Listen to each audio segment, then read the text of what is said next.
Queridos irmãos e irmãs, boa noite.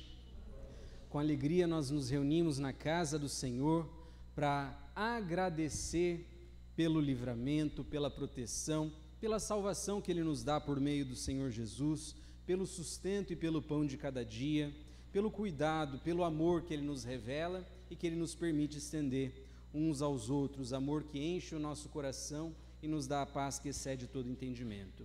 Convido os irmãos a ficarmos de pé e abrirmos as nossas Bíblias no Salmo 127.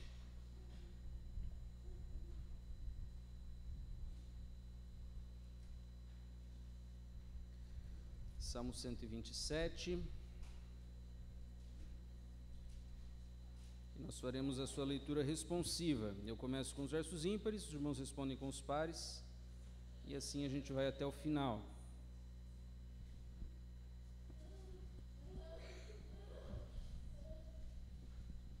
Salmo 127, leitura responsiva. Louvemos ao nosso Deus. Se o Senhor não edificar a casa, em vão trabalham os que a edificam. Se o Senhor não guardar a cidade, em vão vigia a sentinela.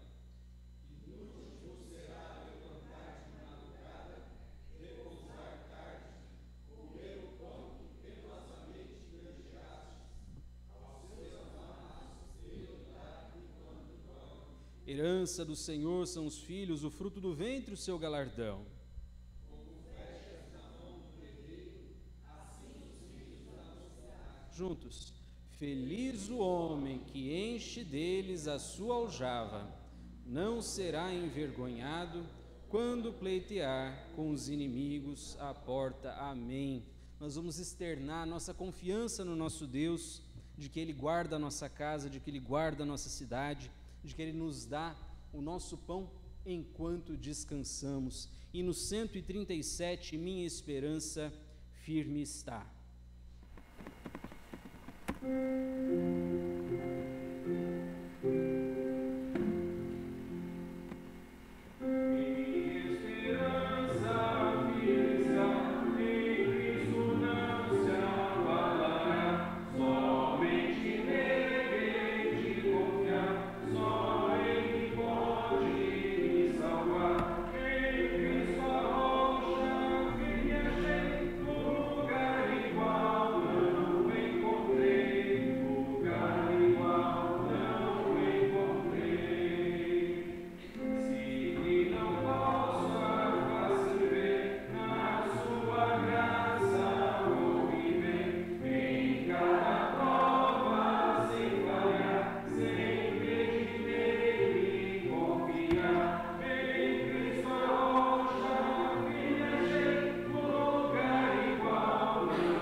Oremos. Bondoso Deus e Senhor nosso, nós confessamos que em Cristo temos a nossa rocha e em nenhum outro. Nós nos reunimos para adorar o Teu nome, Senhor. Nós nos reunimos para celebrar a Tua salvação, a Tua misericórdia e o Teu amor. Nós nos reunimos para sermos alimentados, ó Deus, pelo Senhor Jesus, pelo pão da vida que se nos dá na Sua palavra e também no seu sacramento, na sua santa ceia para a qual Ele nos convida. Muito obrigado, Senhor, porque Tu nos estendes essa possibilidade, porque o Senhor nos abre as portas da Tua casa e nos recebes de braços abertos, com mesa farta, com uma família que se reúne com alegria em torno desta mesa, ó Pai. Concede que nós tenhamos esta unidade, que nós sempre a conservemos, para a glória do Teu nome, para que todo mundo saiba que nós somos um, e assim, ó Deus, se manifeste a glória de Cristo no seu corpo, que é a igreja. Aceita, ó Deus, o nosso louvor e a nossa adoração, recebe os nossos hinos e cânticos e que eles subam até a Tua presença como aroma agradável, como o incenso das nossas orações. Escuta as nossas súplicas, fala conosco por meio da Tua palavra, que será lida, cantada, proclamada e sacramentada nesta noite, ó Deus. Seja o Teu nome engrandecido e os nossos corações transformados por Ti, à imagem de Jesus Cristo, nosso Senhor, por quem nós oramos. Amém. Os queridos podem se sentar?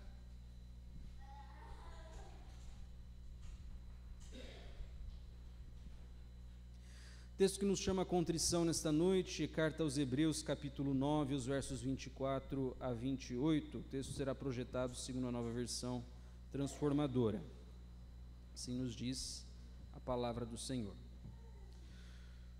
Pois Cristo não entrou num santuário feito por mãos humanas, mera representação do santuário verdadeiro no céu. Ele entrou no próprio céu, a fim de agora se apresentar diante de Deus em nosso favor.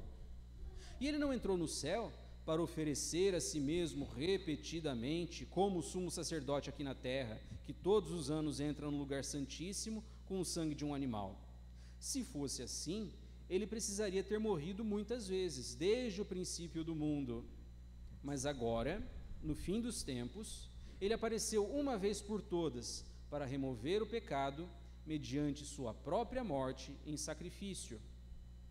E assim como cada pessoa está destinada a morrer uma só vez, e depois disso vem o julgamento, também Cristo foi oferecido como sacrifício uma só vez, para tirar os pecados de muitos. Ele voltará, não para tratar de nossos pecados, mas para trazer salvação a todos que o aguardam com grande expectativa. Amém.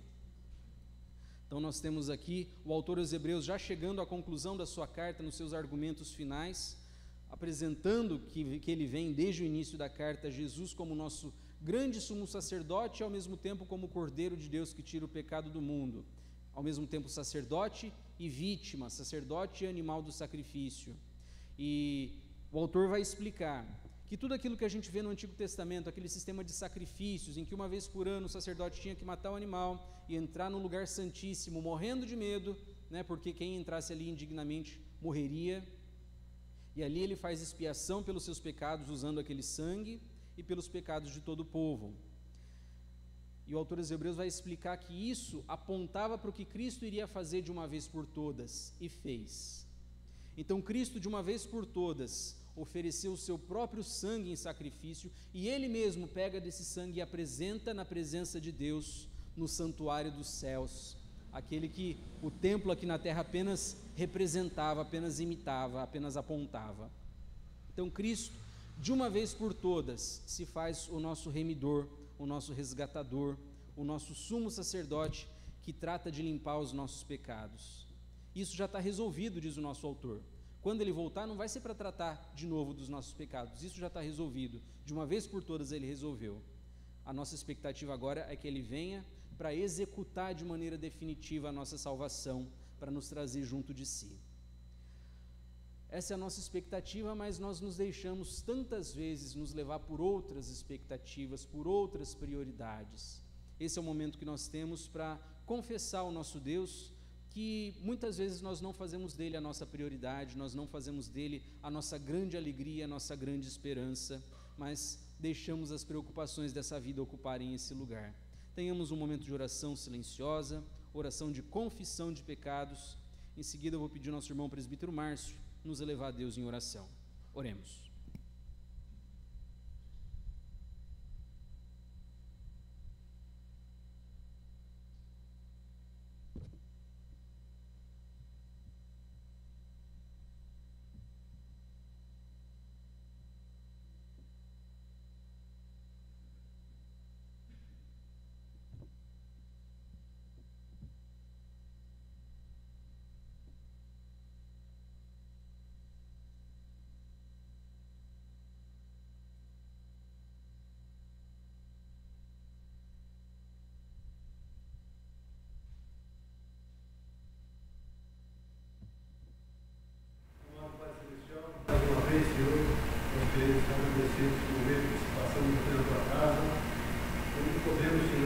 estar te louvando, onde podemos, Senhor, estar trazendo os nossos problemas, as nossas dificuldades, tudo diante do teu santo trono de graça, Pai.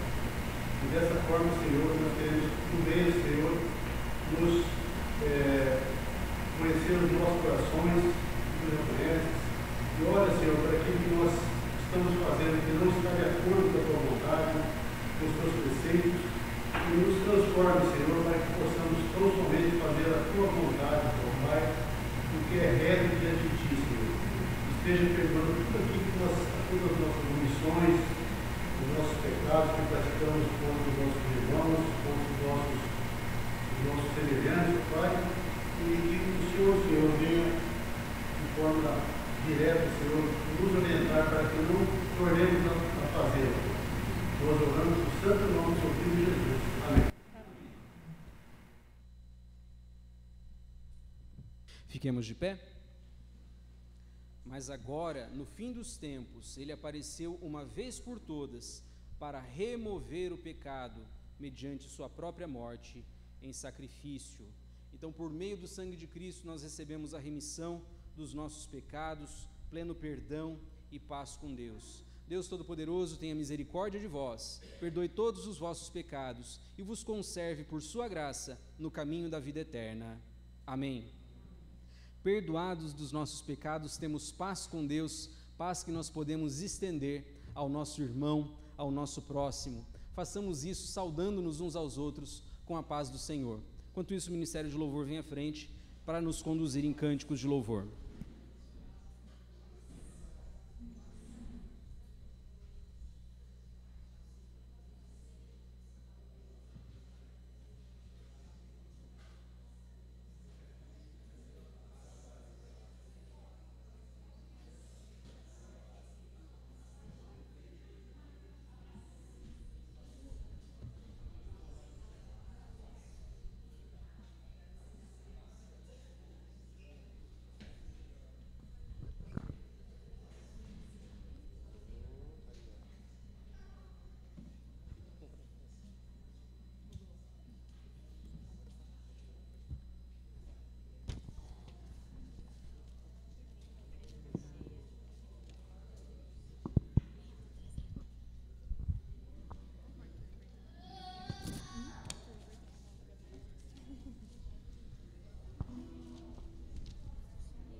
Boa noite, irmãos, graça e paz.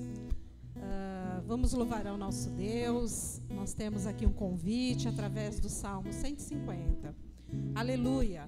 Louvai a Deus no seu santuário, louvai-o no firmamento, obra do seu poder, louvai-o pelos seus poderosos feitos, louvai-o consoante a sua grandeza, louvai ao som da trombeta, louvai com saltério, com harpa, louvai com aldufes e danças, louvai com instrumentos de corda e com flautas, louvai com símbolos sonoros, louvai com símbolos retumbantes.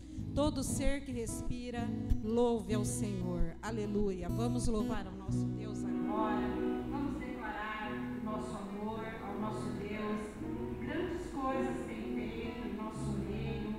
Como diz a canção, as aves dos céus cantam para o nosso Deus.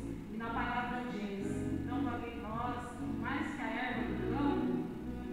Então declare seu amor a Jesus agora, através da sua voz. Amém?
Preciso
Queridos irmãos e irmãs, a palavra de Deus no livro de Ruth, capítulo 3.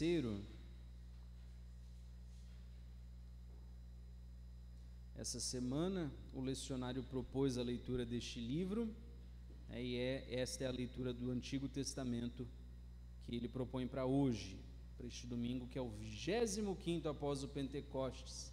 Nosso ano está acabando, o nosso ano litúrgico está acabando, porque no último domingo de novembro nós comemoramos o domingo de Cristo Rei, é o último domingo do ano litúrgico. Depois a gente já entra na reta do Natal, na contagem regressiva para o Natal, que já é um ano novo, segundo o calendário da liturgia. Então nosso ano está acabando e está acabando já.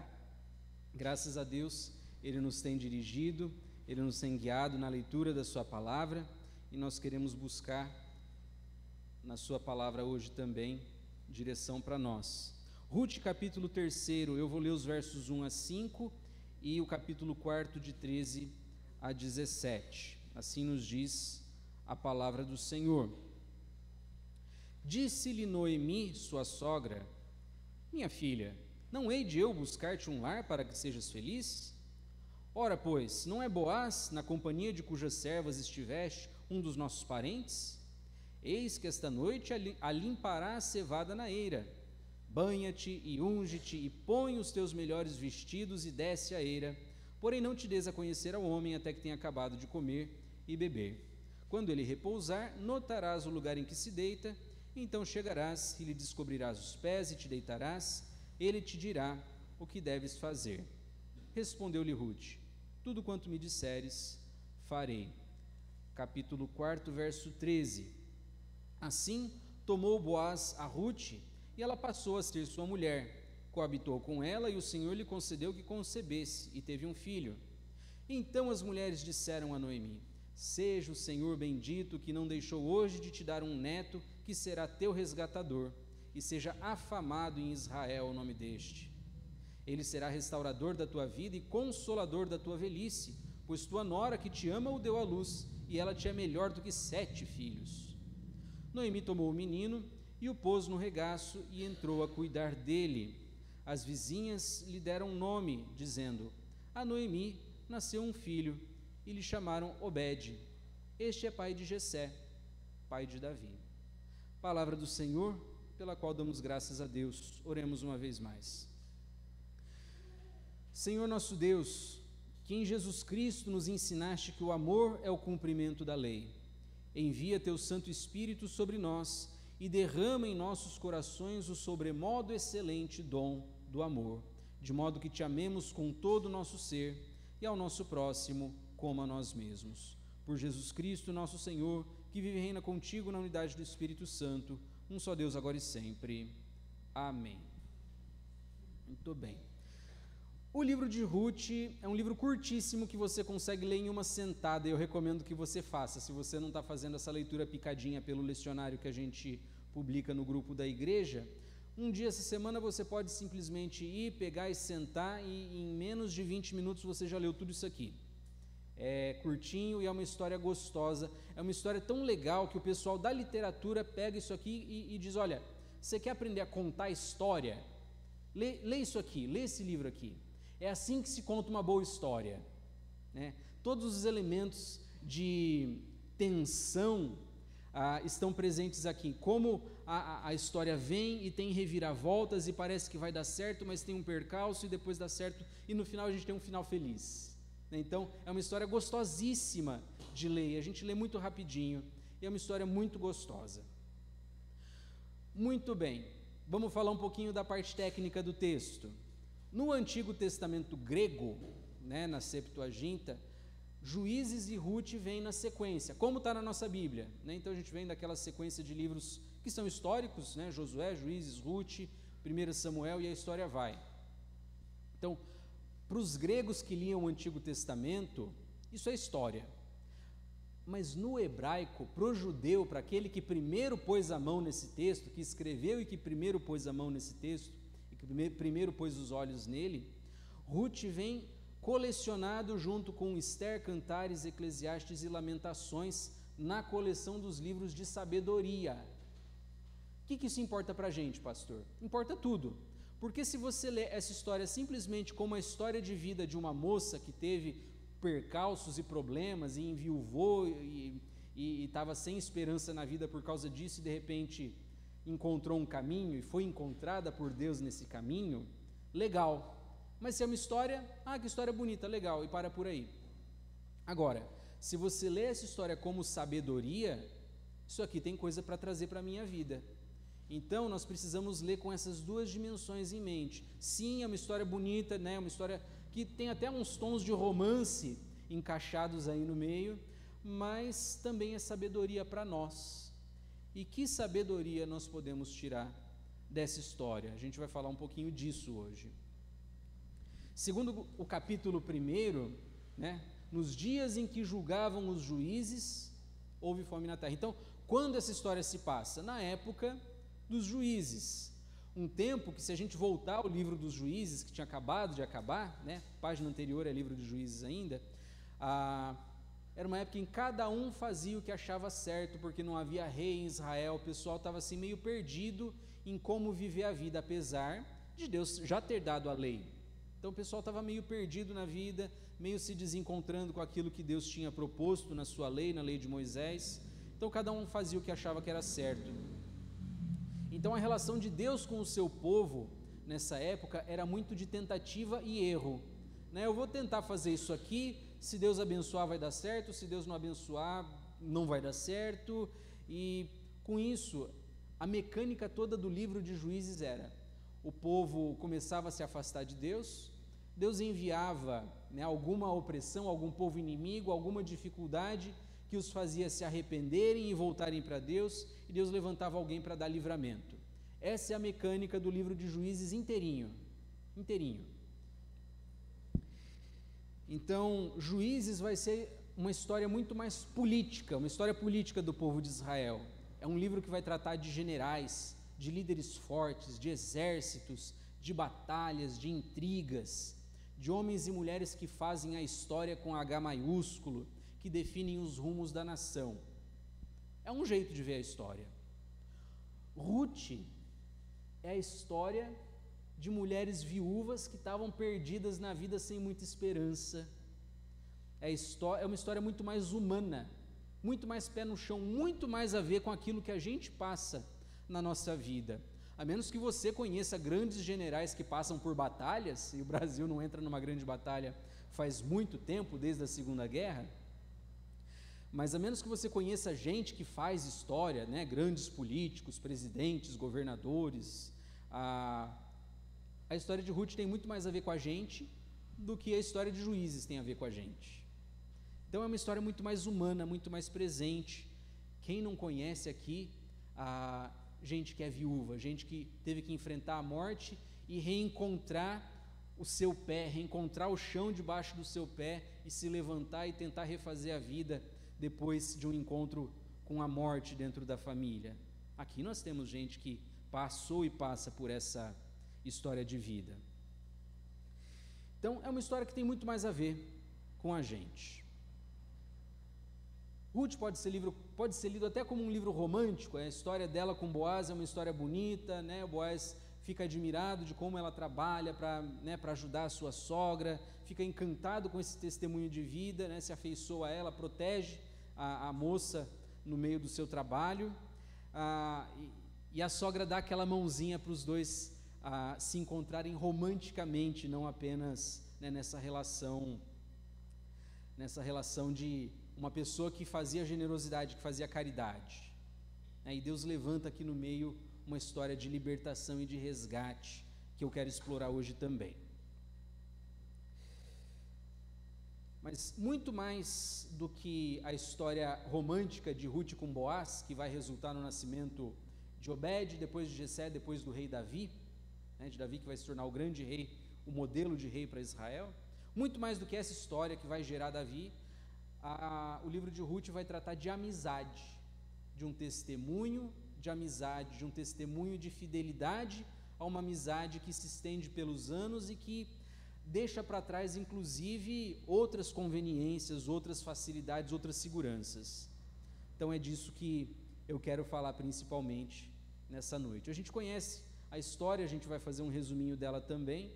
Então, se a gente voltar ao capítulo 1, havia fome em Israel, um homem de Belém de Judá saiu para ir morar no estrangeiro, foi fazer a sua vida no exterior. E a gente também conhece gente que faz isso, foi fazer a sua vida no exterior, com a sua mulher e seus 2 filhos, né? Esse homem, esse pai era o Elimeleque, sua mulher se chamava Noemi, ele tinha um filho que se chamava Malom e o outro Quilion. Eles vinham de Belém ali e foram para a terra de Moabe para tentar sobreviver, para tentar refazer a vida, porque estava difícil em Israel. Morreu Elimeleque, a Noemi ficou com os 2 filhos, conseguiu casar os filhos com moças ali daquela terra mesmo. Uma se chamava Orfa, a outra se chamava Ruth, e ficaram ali mais ou menos 10 anos no exterior, 10 anos deixaram Israel para trás. Morreram os 2 também. E aí ficou a Noemi, a Orfa e a Ruth, perdidas ali no mapa, num mundo em que a mulher não fazia nada, em que a mulher, se não tivesse um filho, se não tivesse um marido, se não tivesse um pai, ela estava ali completamente em risco de perder o seu patrimônio, em risco de passar necessidade, em risco de serem varridas do mapa, às vezes de terem de sujeitar a trabalhos forçados ou até mesmo à prostituição. Então ficaram sabendo que em Israel voltou a ter comida, né? E a coisa estava difícil em Moabe, voltaram para Israel. Vamos tentar refazer a vida em Israel. Noemi ainda encoraja as moças que eram novas: olha, volta para a casa de vocês, né? Voltem para os pais de vocês, refaçam a vida, casem de novo, comigo não tem futuro, né? Noemi se sentiu atacada por Deus, se sentiu abandonada por Deus. Esse é o discurso dela.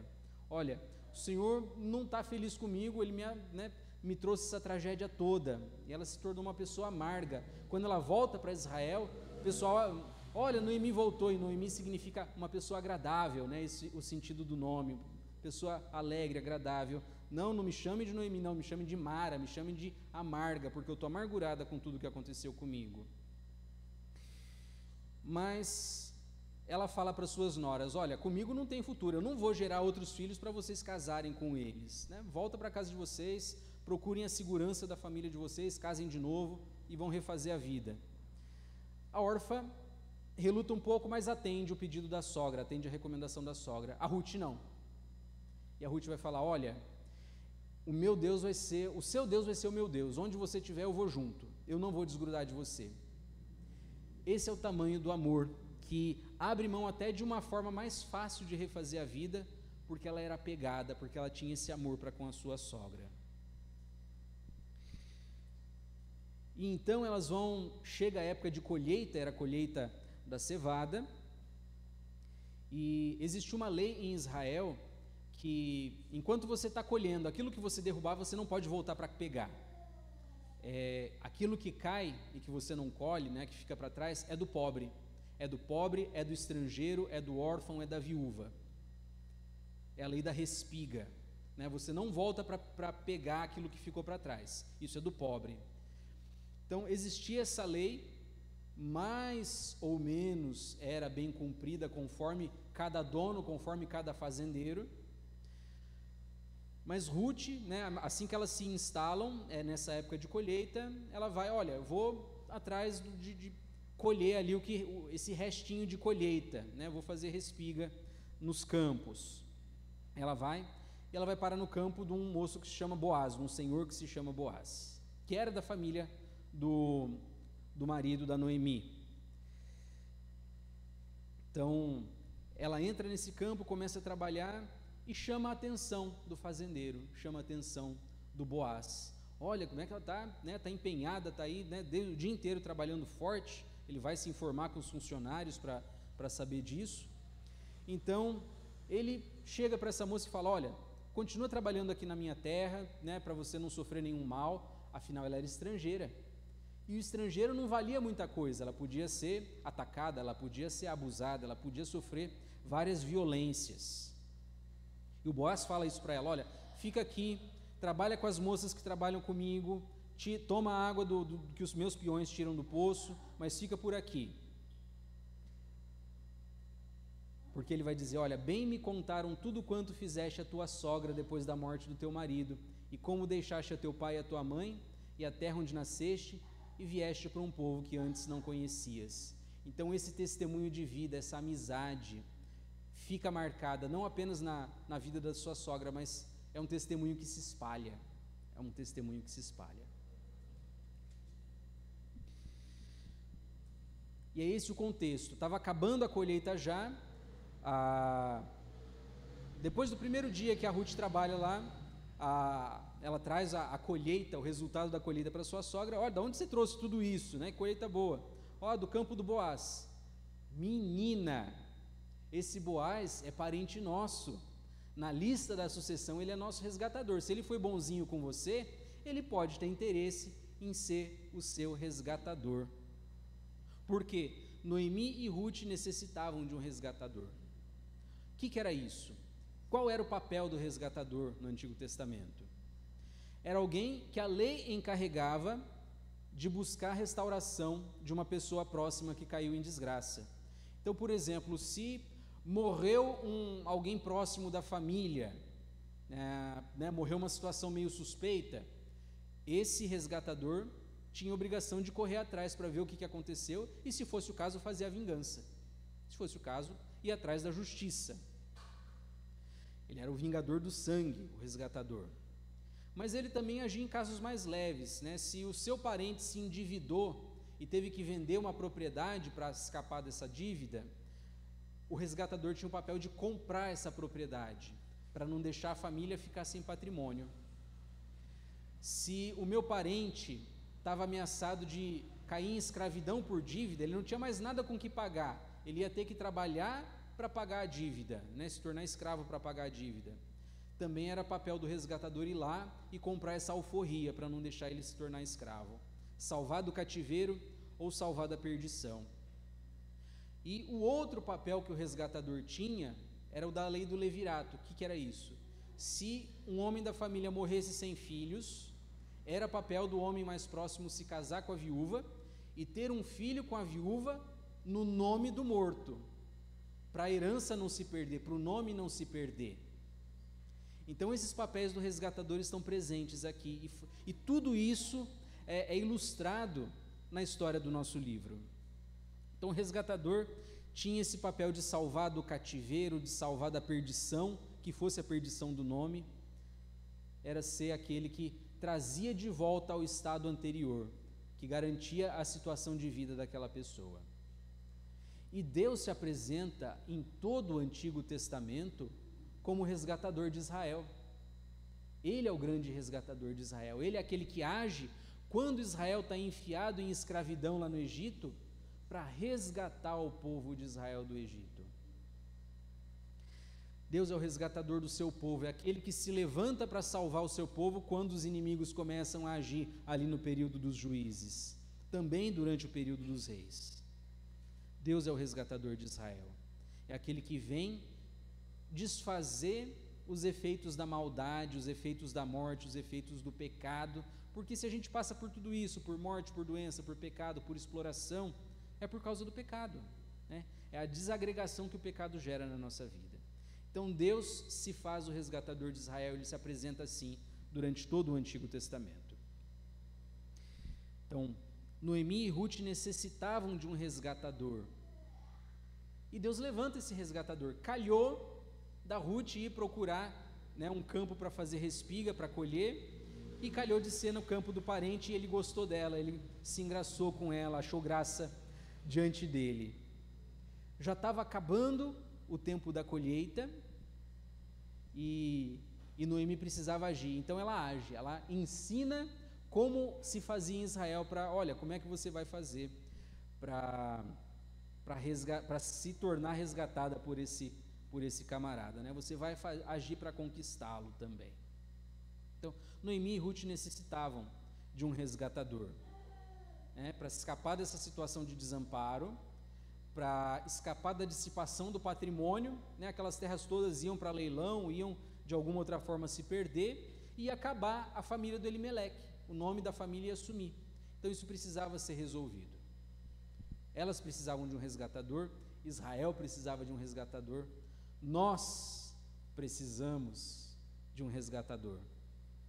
Porque o nosso estado, enquanto humanidade, enquanto seres humanos, é o de escravos, é o de gente que está condenada à morte, espiritualmente mortos. Nós precisamos de alguém que nos traga de volta ao estado anterior, que nos traga de volta a um estado de inocência ou de retidão diante de Deus, né? Inocência e retidão têm um sentido parecido nesse caso. Nós estamos escravizados. Paulo vai dizer: vós estáveis mortos em vossos delitos e pecados. Nós precisamos de um resgatador. Nós estamos condenados porque a nossa tendência natural é o mal, a nossa tendência natural é o egoísmo, é nos preocuparmos primeiro com aquilo que é nosso, e se eu precisar passar por cima do outro para me garantir, é isso que eu vou fazer. Então esse é o nosso estado original. As nossas relações, né, onde tiver duas pessoas vai haver atrito, onde tiver duas pessoas vai sair faísca. A nossa situação é de relações que se desgastam naturalmente. Esse é o nosso estado de desagregação. Então nós também precisamos de um resgatador, de alguém que coloque a nossa situação de volta à original. Para Noemi e para Ruth, Deus provê em Boaz um resgatador generoso. Então, depois da festa, né, festa da colheita, acabou a colheita, está tudo guardado no celeiro, vamos comemorar, vamos fazer festa, né, vamos abrir os tonéis de vinho, né, o barrilzão lá, vamos festejar. Então Noemi explica para Ruth: olha, como é que a gente faz aqui, como é que é o costume daqui se você quiser ser resgatada, né? Então vai lá no Boaz, chega nele na festa, mas deixa chegar o fim da festa, não se mostra para ele, se perfuma, se banha, vai com a roupa mais bonita que você tiver, e espera o fim da festa. Depois você vai lá e fica com ele no fim da festa, né? Depois tem todo esse ritual, essa forma de cortejar que ela propõe, que era o costume daquele tempo. De manhãzinha, quando, né, sol nascendo, aquele fim de bebedeira, o Boaz acordando, de repente, essa moça bonita, nova, junto com ele aqui, opa, o que aconteceu essa noite? O que aconteceu essa noite?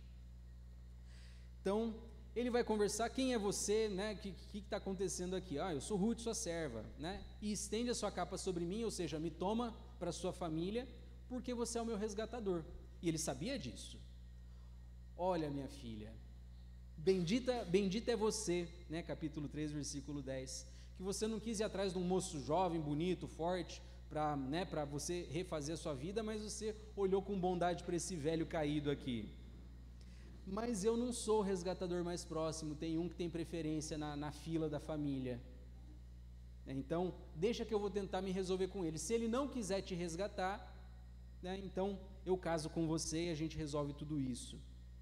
E o Boaz vai lá e trata essa história de maneira estratégica também.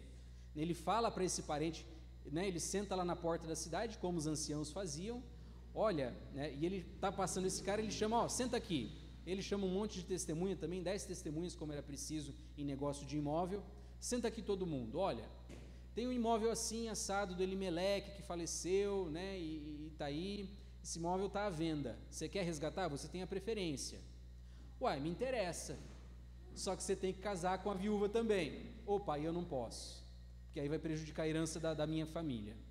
Pode ser você, né, fica para você que você é o próximo na linha da preferência.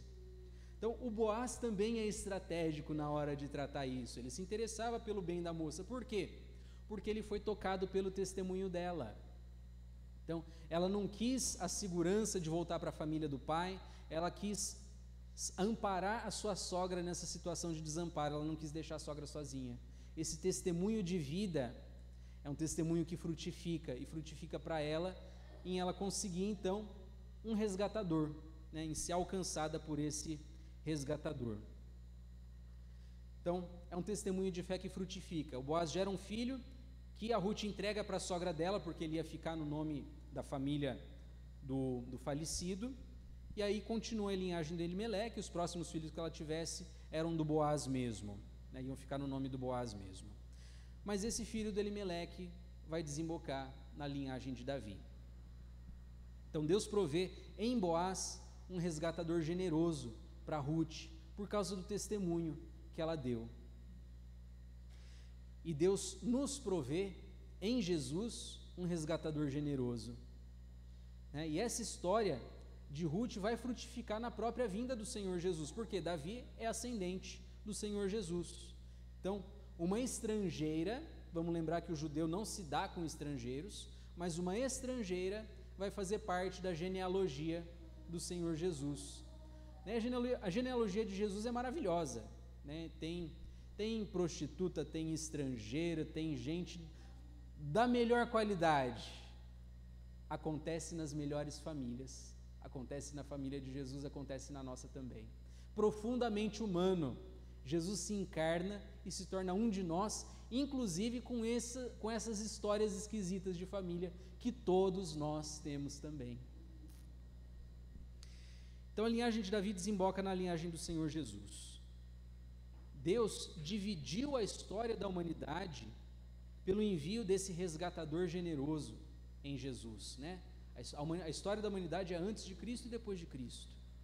E esse resgatador generoso nos proporciona tudo de que necessitamos. Assim como Boaz fez lá com a Ruth, olha, toma aqui, e ele manda, né, os funcionários, olha, corta e derruba um pouco de coisa para ela pegar, na hora do intervalo lá, ó, toma aqui, ó, um monte de medida de trigo para você, 6 medidas de cevada para você, estende a tua capa, ela faz uma trouxa e leva para a sogra. Ele provê com generosidade tudo o que ela necessitava naquele momento. Jesus provê com generosidade tudo aquilo que a gente necessita. E antes e acima de tudo, o dom da fé, pelo qual nós podemos alcançá-lo. Boaz fez o primeiro movimento, quem é você? Eu sou Ruth. Eu estou sabendo quem é você. Eu estou informado de quem é você. E a Ruth vai então no fim da festa e se coloca na posição, olha, me ampara, me socorre porque você é o meu resgatador. Jesus nos dá a fé pela qual nós podemos dizer para Jesus, me ampara e me socorre porque o Senhor é o meu resgatador. O Senhor é o meu resgatador. Essa fé, essa confiança que a gente pode ter de se chegar a Jesus, é Jesus mesmo que dá para a gente.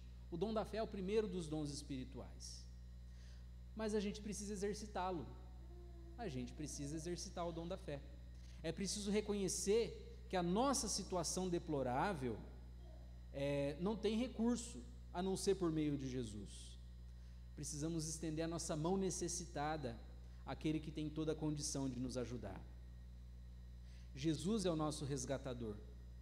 Ele é o nosso redentor. E é emblemático que aquela estátua lá do Rio de Janeiro, aquela imagem de Jesus que está lá no alto do morro, um Jesus de braços abertos, né? E com coração aberto também, retratado lá, aquele coração que os católicos gostam daquela imagem do coração de Jesus, Jesus de braços abertos e coração aberto para ser o nosso Redentor. A gente não gosta da imagem, mas aquilo que a imagem representa é maravilhoso e é verdadeiro. Jesus está de braços abertos para ser o nosso resgatador. E Ele espera, de braços abertos, que a gente perceba que Ele já abriu esse caminho para nós, que Ele já nos estendeu o seu amor, e que a gente recorra a Ele, porque é assim que diz o Senhor, aquele que vier a mim, de modo nenhum eu o lançarei fora. Então Deus em Cristo nos provê um resgatador que é generoso, um resgatador que não tira apenas da própria colheita, do próprio patrimônio para nos resgatar, mas que tira da sua própria vida para nos dar vida. E é isso que a gente vai comemorar nessa noite, participando da ceia do Senhor, recordando da cruz do Senhor, recordando do derramar do seu sangue, do rasgar do seu corpo. Nós faremos isso participando do pão e do vinho. Deus nos provê em Jesus um resgatador generoso, e Ele quer de nós apenas os nossos corações. Vamos orar?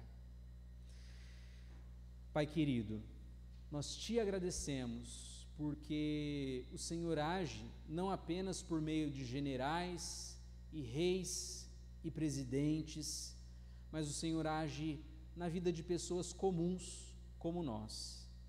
O Senhor nos resgata no meio das aflições da vida e dos percalços da vida, das visitas que a enfermidade e a morte nos fazem. O Senhor cuida de nós e nos provê o sustento. E mais do que o sustento, o Senhor nos provê um resgatador que nos traz de volta à nossa situação de honra, a nossa situação de retidão, a nossa situação de justificação. E o Senhor faz isso por nós por meio do Senhor Jesus. Muito obrigado, Senhor, por esse imenso amor que o Senhor revela. Concede-nos, Pai, que assim como Noemi deu um testemunho de amor, que manteve Ruth próxima a ela e ligada a ela e não quis se separar dela por causa desse amor, concede que esse mesmo amor com que o Senhor Jesus nos amou a ponto de entregar sua vida por nós, seja o amor com que nos amemos uns aos outros, porque esse é o mandamento do Senhor Jesus. Concede que nós cumpramos esse mandamento do amor e que agora, ao participarmos da tua mesa, nós exercitemos essa comunhão e esse amor, e que o mundo saiba, em nos amarmos uns aos outros, que nós somos seus discípulos. É no nome dele que nós oramos. Amém.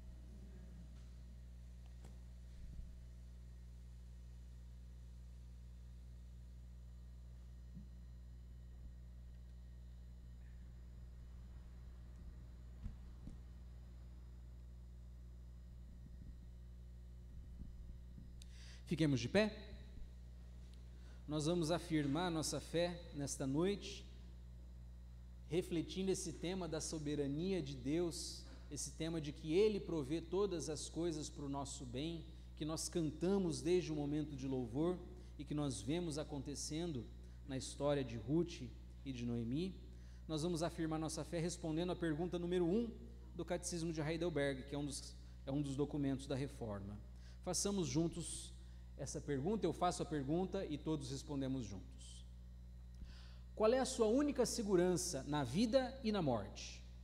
Minha única segurança é que, de corpo e alma, na vida e na morte, eu não pertenço a mim mesmo, mas a meu fiel Salvador, Jesus Cristo.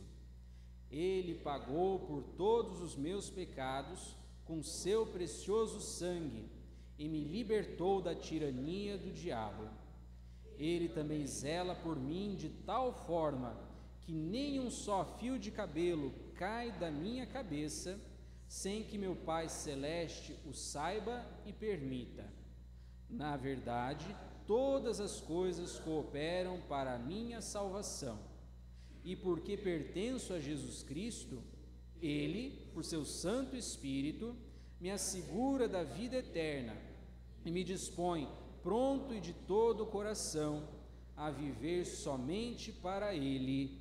Amém. Os irmãos podem se sentar. Nós vamos consagrar ao serviço do Senhor os nossos dízimos, as nossas ofertas. Nós vamos, desde já, dedicá-los em oração. Nós vamos interceder pelos nossos enfermos, interceder por aqueles que têm buscado as orações da igreja. Vamos dar graças pelo sustento que o Senhor nos dá. Oremos então. Pai querido, nós te damos graças porque o Senhor tem cuidado de nós. O Senhor tem provido para o nosso bem, para o nosso sustento, e muito mais do que o nosso sustento, até para o nosso conforto. O Senhor tem sido generoso para conosco e nós queremos reconhecer isso e louvar a tua generosidade, ó Pai.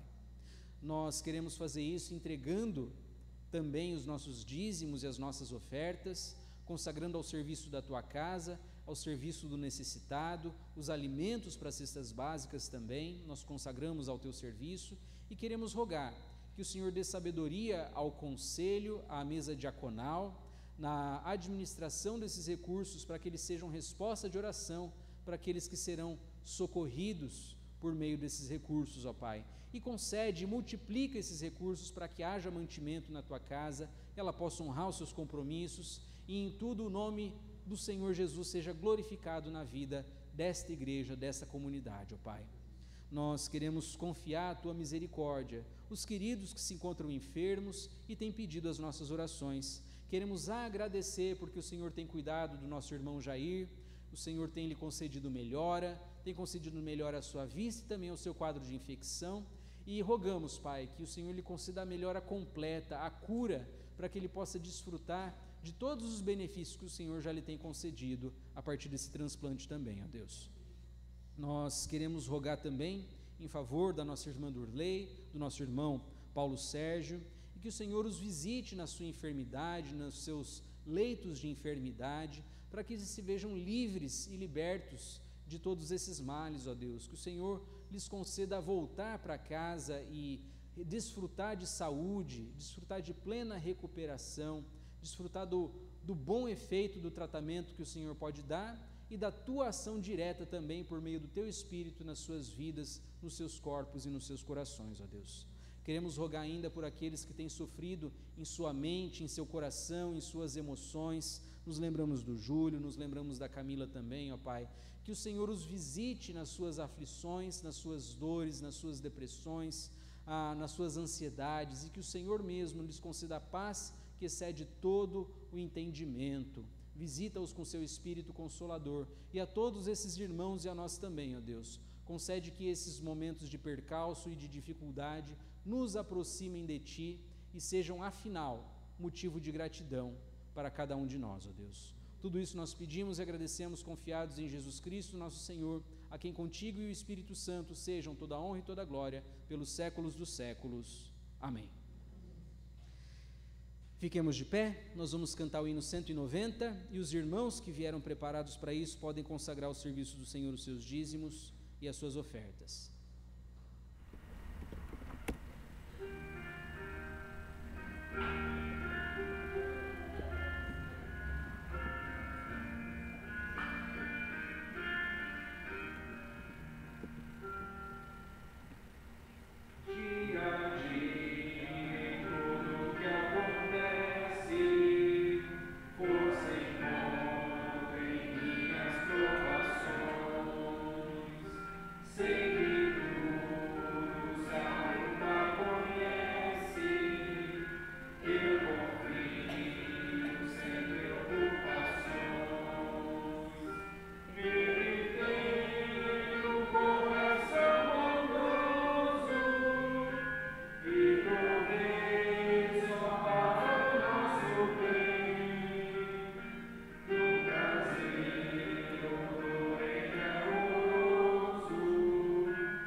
Amém. Eu convido o conselho à frente, nós vamos passar a celebração da ceia do Senhor.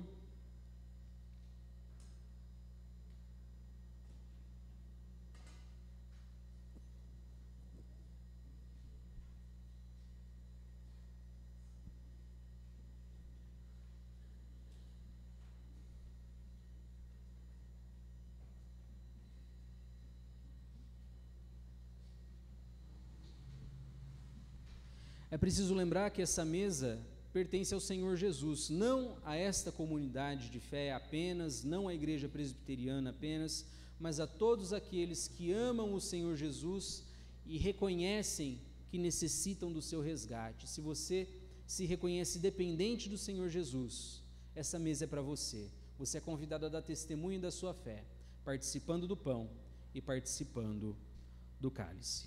Oremos. Pai eterno, nós queremos te dar as mais sinceras honras, graças, glórias e louvores, porque em Jesus o Senhor nos provê um resgatador generoso, um resgatador que não vem para ser servido, mas para servir e dar a sua vida em resgate por muitos. Um resgatador que não faz caso do seu conforto, da sua glória que compartilhava contigo na eternidade, mas que se esvazia a si mesmo e assume a forma humana, e assume a nossa carne, e assume a nossa fraqueza, e a nossa dor, e a nossa fome, e a nossa sede, o nosso cansaço, a nossa dor, e que se compadece de nós e das nossas fraquezas, como um sumo sacerdote cioso dos seus deveres, tão cioso que não oferece qualquer animal em sacrifício que necessitaria repetição, mas se oferece a si mesmo de uma vez por todas para a remissão dos nossos pecados. Santo és tu, Senhor, e bendito é Jesus Cristo pela sua generosidade e pelo seu amor. Graças te damos também, ó Deus, porque antes de se entregar por nós, o Senhor Jesus entregou a nós e ao nosso bem e nos ensinou a praticar este sacramento do pão e do vinho, para que recordássemos o seu sacrifício e em sua memória celebrássemos a salvação que ele nos estende na cruz, por meio do seu corpo e do seu sangue. Cumpre, portanto, ó Deus, a tua bendita palavra. Envia o teu Santo Espírito sobre nós e sobre essas tuas dádivas de pão e de vinho, para que na nossa comunhão sejam para nós a comunhão do corpo e do sangue do Senhor Jesus. Porque eu recebi do Senhor o que também vos entreguei, que o Senhor Jesus, na noite que foi traído, tomou o pão e, tendo dado graças, o partiu e o deu aos seus discípulos, dizendo: tomai e comei, isto é o meu corpo que é dado por vós, fazei isto em memória de mim.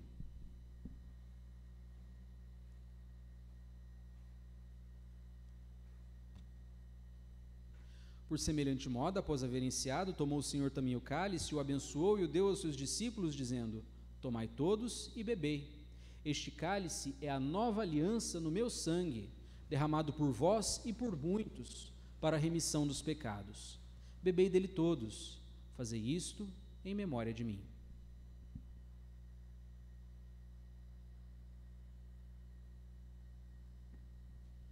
Porque todas as vezes que comemos este pão e bebemos este cálice, anunciamos a morte e a ressurreição do Senhor, até que ele venha. Esse é o mistério da fé, e confiados nesta fé, nós oramos como o Senhor Jesus nos ensinou. Pai nosso que estás nos céus, santificado seja o teu nome, venha o teu reino, seja feita a tua vontade, assim na terra como nos céus. O pão nosso de cada dia nos dá hoje, perdoa as nossas dívidas, assim como nós perdoamos os nossos devedores, e não nos deixes cair em tentação, mas livra-nos do mal, pois teu é o reino, o poder e a glória para sempre. Amém. Por Cristo, com Cristo e em Cristo, na unidade do Espírito Santo, toda honra e toda glória sejam dadas a ti, Deus Pai Todo-Poderoso, agora e para sempre. Amém.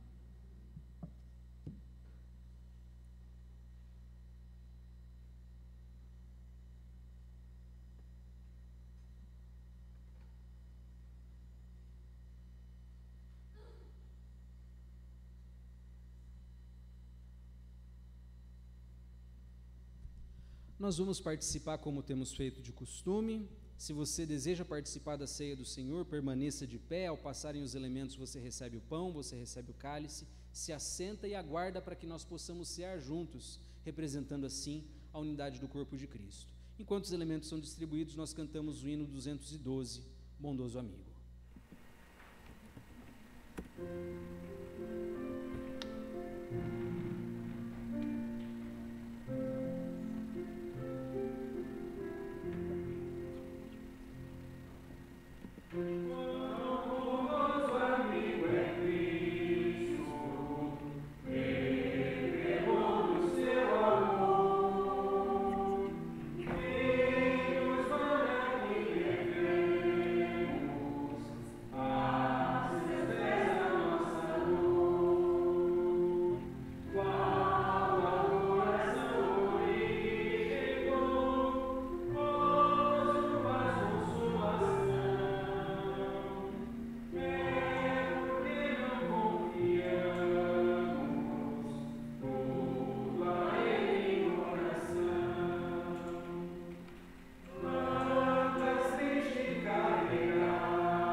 O corpo de Cristo, partido por vós, vos confirme e fortaleça em todo bem.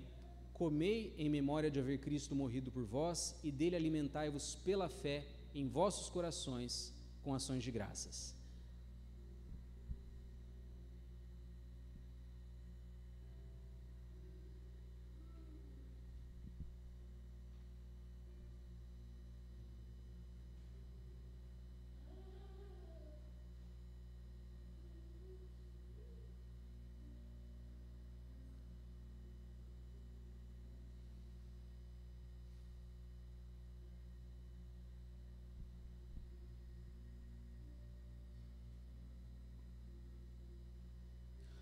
O sangue de Cristo vertido por vós vos confirme e fortaleça em todo bem.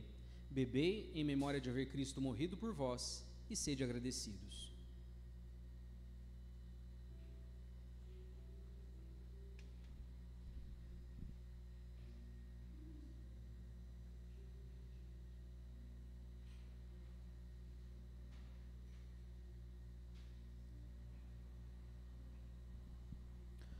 Oremos uma vez mais, dando graças a Deus por este momento e pelo sacramento. Presbítera Valéria. Senhor Deus, nós te agradecemos por esse momento, onde nós podemos, Senhor, nos achegar mais perto de ti, Senhor. Obrigado, Senhor, pela sua morte de cruz, onde o Senhor demonstrou o seu imenso amor para conosco, ó Pai. Que nós possamos, ó Pai, ser imensamente gratos e que o Senhor a cada dia nos encha, Senhor, com teu Espírito Santo, Senhor. Abençoe nossas vidas e nós somos agradecidos, ó Pai, por isso, por esse gesto e por participarmos da tua Santa Ceia, Senhor. Em nome de Jesus é que nós agradecemos. Amém, Senhor. Amém.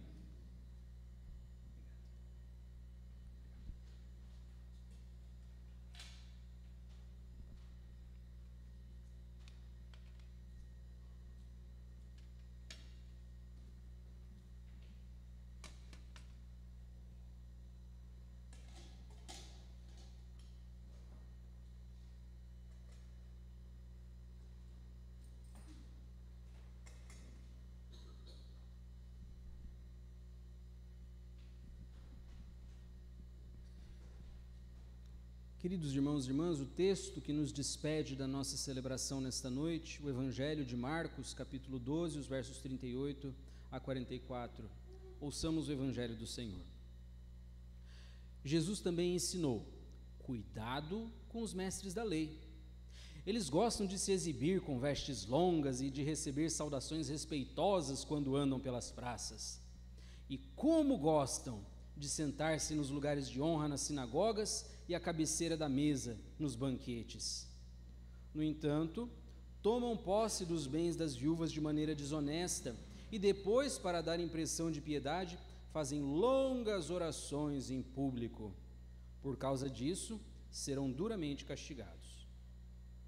Jesus sentou-se perto da caixa de ofertas do templo e ficou observando o povo colocar o dinheiro. Muitos ricos contribuíam com grandes quantias. Então veio uma viúva pobre e colocou 2 moedas pequenas. Jesus chamou seus discípulos e disse: eu lhes digo a verdade, essa viúva depositou na caixa de ofertas mais do que todos os outros. Eles deram uma parte do que lhes sobrava, mas ela, em sua pobreza, deu tudo o que tinha. O Evangelho é o poder de Deus para a nossa salvação. Aleluia, amém. Que nós tenhamos essa disposição e essa convicção de tudo entregar ao serviço do Senhor, confiantes de que é Ele que tem nos sustentado. Não é do que sobra, mas é tudo que nós temos, precisa estar à disposição do nosso Deus. Fiquemos de pé. Queridos irmãos e irmãs, recebei a bênção. Que o Senhor vos abençoe e vos guarde. Que o Senhor sobre vós levante o rosto e tenha misericórdia de vós. Que o Senhor faça resplandecer sobre vós a sua face e vos dê a paz. E a bênção de Deus Todo-Poderoso, Pai, Filho e Espírito Santo, seja convosco e convosco permaneça hoje e para todos sempre. Amém.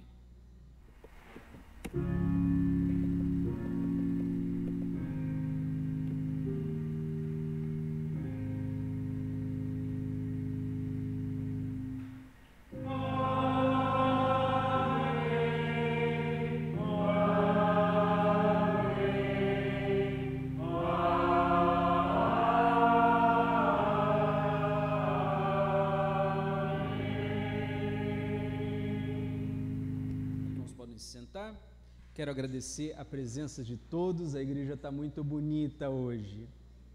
Também quero agradecer os queridos que nos acompanham pela transmissão. Deus os abençoe. Avisos.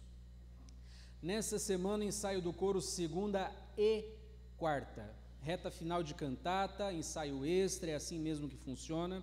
Com a graça de Deus, nós já estamos com as datas marcadas, eu esqueci de colocar aí, mas a partir da próxima semana, eu acho que eu já mandei no grupo da igreja também, mas a partir da próxima semana a gente começa a divulgar participação nossa no Coral do Presbitério. O Coral do Presbitério vem para fazer a cantata aqui e nós com eles no dia 14 de dezembro, sábado. Então nós estamos preparando para isso. Nós vamos também cantar em outras igrejas do nosso presbitério. Primeira igreja de Rio Preto, segunda igreja, Mirassol também, né? A turnê do Coral do Presbitério nessa temporada de Natal de 2024. Então, ensaio do coral segunda e quarta. Culto dos sinos, nós estamos aí marcando o nosso próximo culto dos sinos para o sábado, dia 23 de novembro, às 7h30.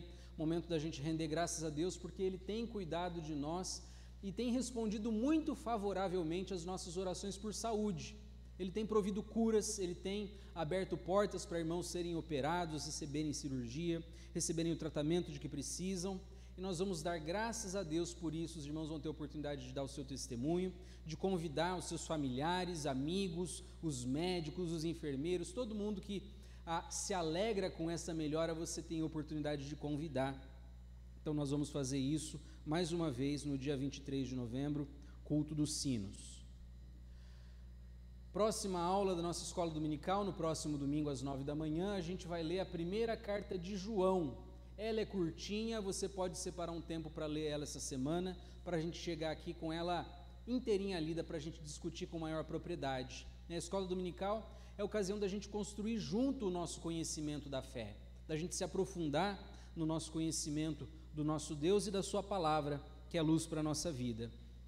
Temos atividade para os adultos também, para as crianças, para os adolescentes, né? Toda a faixa etária tem lugar aqui na escola dominical para a gente construir junto o nosso conhecimento.